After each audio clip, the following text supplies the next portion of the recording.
स्वतंत्र भारत की नींव रखने में भारत की नारी शक्ति ने असीमित योगदान दिया है। इतिहास गवाह है। और आजादी के बाद भी जिन महिलाओं को प्रतिनिधित्व का मौका मिला, उन्होंने देश के लिए बहुत शानदार काम किया है। हमारे देश में राष्ट्रपति से लेकर प्रधानमंत्री तक महिलाएं जहां भी रही हैं, उन्होंने अपनी अलग लेगेसी बनाई है। इस समय भी हमारे देश में राष्ट्रपति जी से लेकर वित्त मंत्री तक ऐसे अहम पद महिलाएं ही संभाल रही है। उन्होंने देश की गरिमा और गौरव दोनों को बढ़ाया है।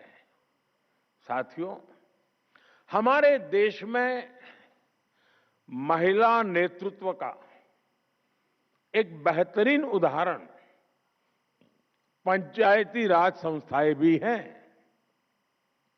आज भारत में 14 लाख से अधिक महिलाएं लोकल गवर्नमेंट बॉडीज में सफलतापूर्वक काम कर रही हैं।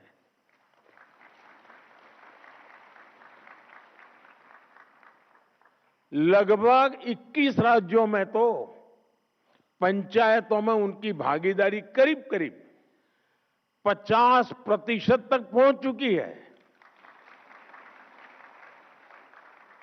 और मैं जब विदेश के मेहमानों से कभी इस विषय पे बात करता हूं, ये आंकड़ा सुनते उनका मुंह खुला रह जाता है।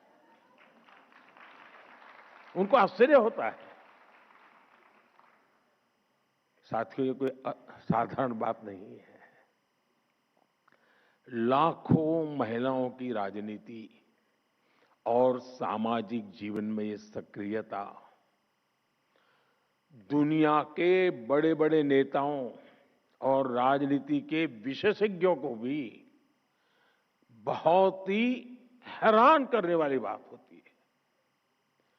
और इससे भारत का बहुत गौरव बढ़ता है।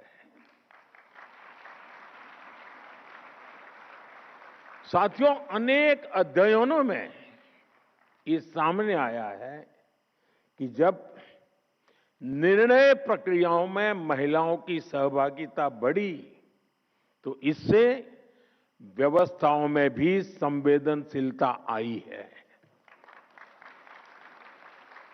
और ये बहुत बड़ी ताकत होती है।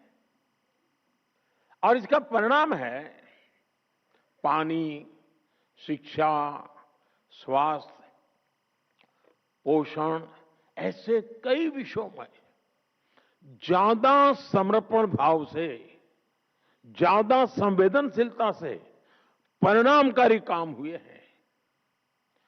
जल जीवन मिशन, मैं समझता हूं इसकी सफलता का सबसे बड़ा उदाहरण है।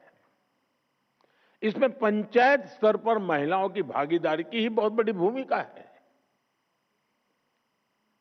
साथियों, हमारे लोकल बॉडीज और संस्थानों में इतने वर्षों से जो लाखों महिलाएं काम कर रही है, नेतृत्व कर रही है, उनके पास ग्रासरूट लेवल का बहुत समृद्ध और लंबा अनुभव है।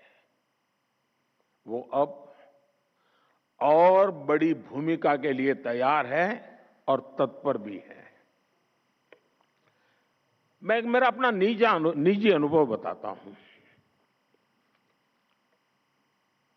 ये सामर्थ्य क्या होता है। मैं 2001 में नया नया मुख्यमंत्री बना। मुझे कोई ज्यादा अनुभव नहीं था सरकार चलाने का, शासन व्यवस्था का। एक प्रकार से मैं नया व्यक्ति था। शायद 2002 या 2003 की घटना होगी। हमारे एक विधायक मेरे पास आए, बोले मेरे क्षेत्र में एक गांव की पंचायती की बहनें आपको मिलना चाहती हैं। ये खेड़ा डिस्ट्रिक्ट, आणंद डिस्ट्रिक्ट का इलाका था जहां सरदार साहब का जन्म हुआ था।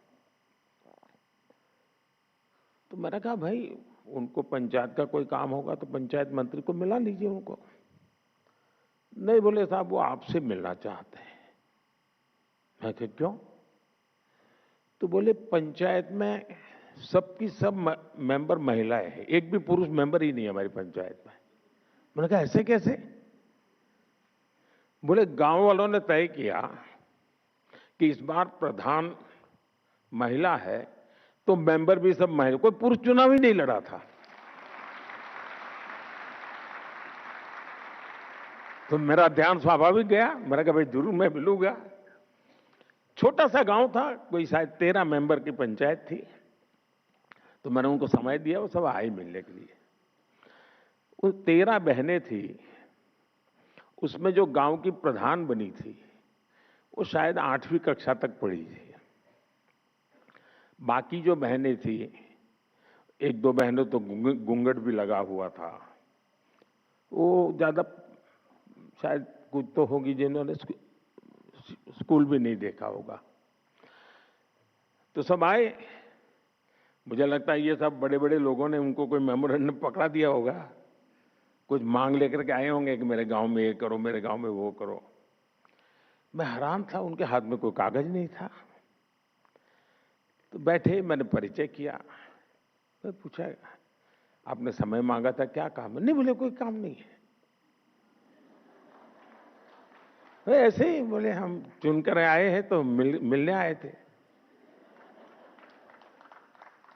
अब ये भी मेरे लिए बड़ा आश्चर्य था, वरना नेता लोग आते हैं तो सिर्फ मेमोरेंडम लेके आते हैं।